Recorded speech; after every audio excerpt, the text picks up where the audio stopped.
Arabic media is reporting a surprising new development. Word is that President Abbas's Fatah-led Palestinian Authority is again seriously seeking a unity government with Hamas. It's been nearly a year since those efforts were first announced as underway, efforts that have since all but fizzled out. But new circumstances may compel a deal to actually come together this time around. Well, joining us now is ILTV's Aaron Porras with the details. Thank you, Brett. And basically, as you said, Abbas is again looking to bring Hamas to the negotiating table and come up with a comprehensive unification plan that can hopefully be implemented as soon as possible. Okay. Abbas reportedly wants to preempt any possible divisions between Gaza and the West Bank that the upcoming American peace plan may suggest, though the White House still hasn't released any details, of course.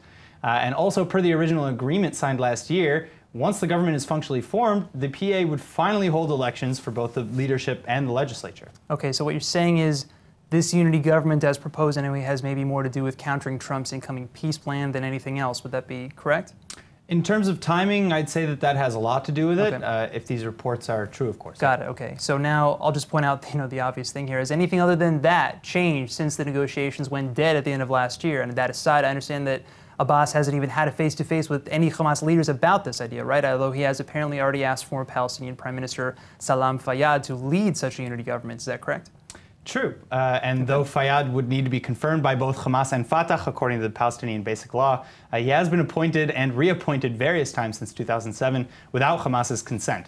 And also, basically, none of Abbas's reasons to keep Hamas out of the Palestinian Authority have yet been addressed. Namely, that Abbas fears a government with Hamas wouldn't be accepted by the international community, and that Hamas refuses to demilitarize, which is the big one. Right. But what has changed is the pressure exerted on the Palestinian government to do anything. They're being isolated more and more and seemingly being backed into a corner. The United States is withholding hundreds of millions of dollars from the Palestinian Authority through the Taylor Force Act and cuts to UNRWA. The European Union has also reduced funding to the PA for similar reasons, as have Australia now and Israel. Even the Arab Gulf states are sanctioning the PA for cutting ties with the United States and ignoring the White House's peace talks. Okay, so is it that circumstances are forcing Abbas to play ball here, or is he just doubling down on a position to counter the United States? I mean, that's kind of what it seems like from the outside. Sure. It's hard to tell at the moment, unfortunately, Right. and it could easily go either way. The talks with Fayyad supposedly come just ahead of another round of talks with Hamas, brokered by Egypt. And also, Fayyad is seen as a popular figure on both sides of the political spectrum. Okay. He's seen as apolitical, even. Interesting. So he's expected to be confirmed by Hamas this time around. Wow. And finally, if Fayyad does return, he will supposedly come with some changes.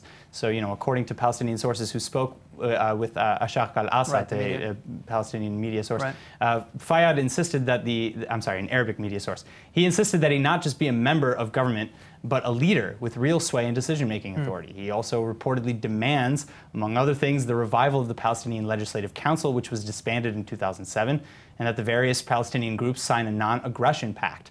And finally, he wants that the PLO will expand its membership. Right, so I guess, all these deal points aside, what I will say is that even demands like this, they may sound simple enough on paper, but they're often not so simple when it comes to, executing them as we've seen in the past, in addition to a fierce political rivalry. Both Hamas and the PA have seen, blood spilt over their differences over the past years, and this will be a difficult obstacle, let's say, if a true unity government is really in the cards this time around, and we'll just have to wait and see like always. Anyway, thanks for joining us, Aaron. Thank you.